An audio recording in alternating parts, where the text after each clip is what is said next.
اور صحبت کا اثر میں آپ کو بتاؤں، آپ شراب نہیں پیتے لیکن شرابیوں کے بیچ میں ایک دن بیٹھے تھے تو آپ کے اوپر اس کی تہمت لگی جاتی ہے، شاید کرتا ہوگا، ان کے ساتھ بیٹھتا تو ہے،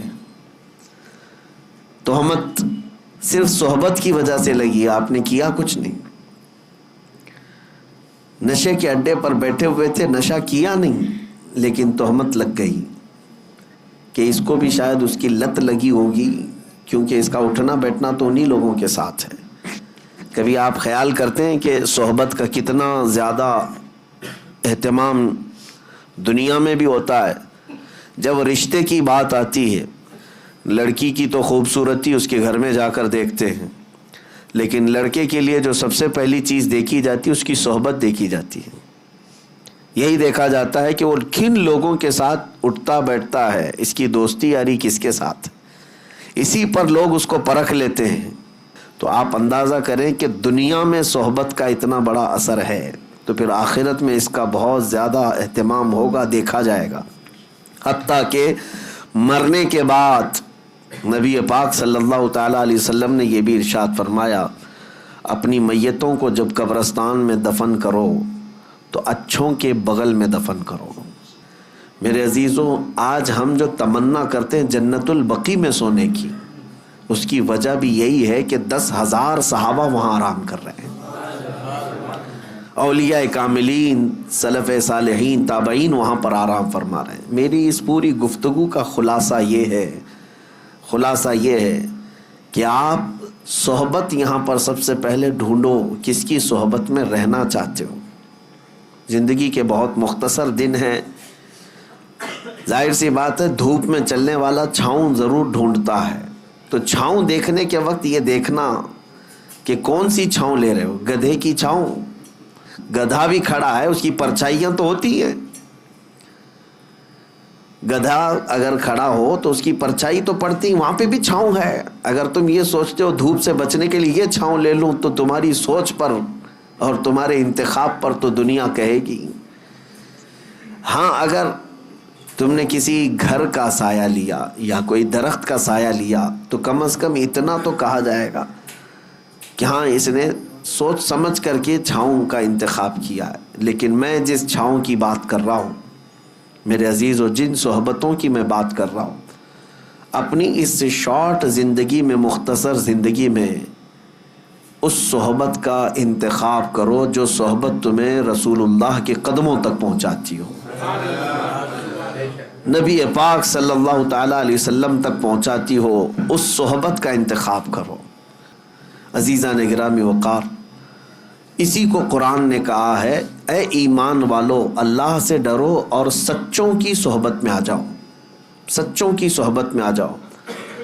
اور سچے کون ہیں؟ دنیا کے سب سے سچے لوگ انبیاء اکرام علیہ السلام، ان کے بعد صدیقین کی جماعت، ان کے بعد شہداء اور صالحین، اولیاء اکرام کی جماعت، یہ وہ ہیں جن کو قرآن نے صادقین کہا ہے۔ اب میں آپ کو بتاؤں دنیا کا سب سے بڑا صادق، جس کو کفار و مشرکین بھی صادق کہتے تھے، وہ میرے رسول کی ذات۔ مکہ کے کفار کیا کہتے تھے رسول اللہ کو؟ امین اور صادق ہی کہتے تھے۔ یعنی قرآن تو کہہ رہا ہے سچوں کی صحبت میں ہو جاؤ، میں کہتا ہوں پوری دنیا کا جس کے سچا ہونے پر اتفاق ہے، اس کی صحبت کتنی اہمیت رکھتی ہے۔ اس رسول پاک صلی اللہ تعالیٰ علیہ وسلم کی صحبت میں آ جاؤ۔ اب بات آتی ہے رسول کی صحبت کیسے؟ اب اللہ کے رسول صلی اللہ تعالیٰ علیہ وسلم ہماری زندگی میں موجود نہیں ہے، وہ اپنی ظاہری حیات میں آج نہیں ہے، تو پھر رسول کی صحبت ہم کیسے اختیار کریں؟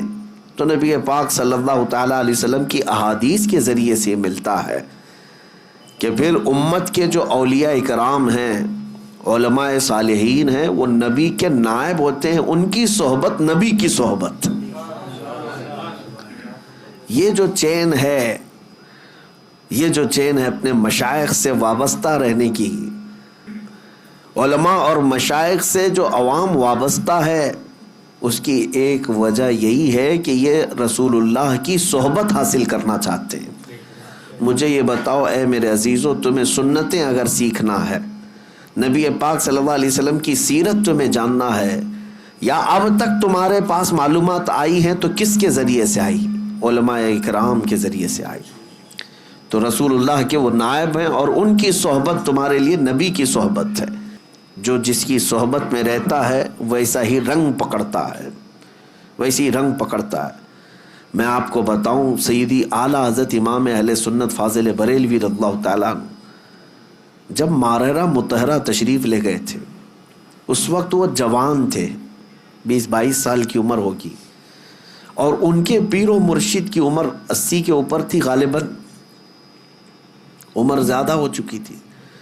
بیعت ہونے کے لیے گئے تھے اعلیٰ حضرت، اور ماررہ کے اس بزرگ کے پاس جن کو خاتم الاکابر سید آل رسول احمدی مارروی رحمۃ اللہ علیہ کہا جاتا ہے، جب ماررہ مطہرہ اعلیٰ حضرت گئے، وہاں پر تو حال یہ تھا کہ سید آل رسول مارروی رحمۃ اللہ علیہ مرید تو کرتے تھے، لیکن خلافت کا معاملہ بہت الگ تھا۔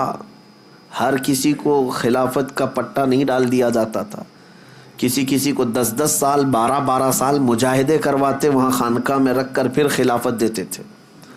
لیکن اعلیٰ حضرت جب گئے تھے، وہ کمرہ آج بھی وہاں ماررہ میں موجود ہے، جس حجرے کے اندر اعلیٰ حضرت اور ان کے پیر و مرشد صرف 2 ہی لوگ بیٹھے تھے۔ بیعت کیے، مرید تو ہوئے، اور پیر و مرشد نے ساری خلافتیں اسی مجلس میں دی۔ اب جو بات میں کہنے جا رہا ہوں وہ توجہ، 22 سال کا نوجوان امام اہل سنت احمد رضا خان، اعلیٰ حضرت جب وہاں پر بیعت کر کے خلافتیں لے کر کے جب حجرے سے باہر نکلے، دروازہ کھلا تو بہت سے لوگ باہر کھڑے تھے، سیدی آل رسول مارروی رحمۃ اللہ علیہ کے مریدین، وہاں علماء اور صلحاء بہت سارے موجود تھے۔ دروازہ جیسے کھلا، پیر اور مرید دونوں باہر آ رہے تھے۔ اب سنیے جو بات میں کہہ رہا ہوں، تاریخ میں لکھا گیا ہے کہ سبوں نے کہا کہ دیکھ کر کے یہ اندازہ نہیں ہو رہا تھا، دونوں کی شباہت ایک سی لگ رہی تھی، دونوں کی شباہت ایک جیسی لگ رہی تھی۔ یہ چند لمحوں کی صحبت مرشد کی 22 سال کے جوان کو خاتم الاکابر کی شباہت عطا کرتی ہے۔ یہ باطنی صحبت ہے، یہ باطنی صحبت ہے۔ اور صحبت کا اثر میں آپ کو بتاؤں، بد ہیں تو کیا ہوا، صحبت اچھوں کی ہو۔ اسی لیے اعلیٰ حضرت نے کیا کہا ہے، کیسے آقاؤں کا بندہ ہوں رضا، بول بالے میری سرکاروں کے،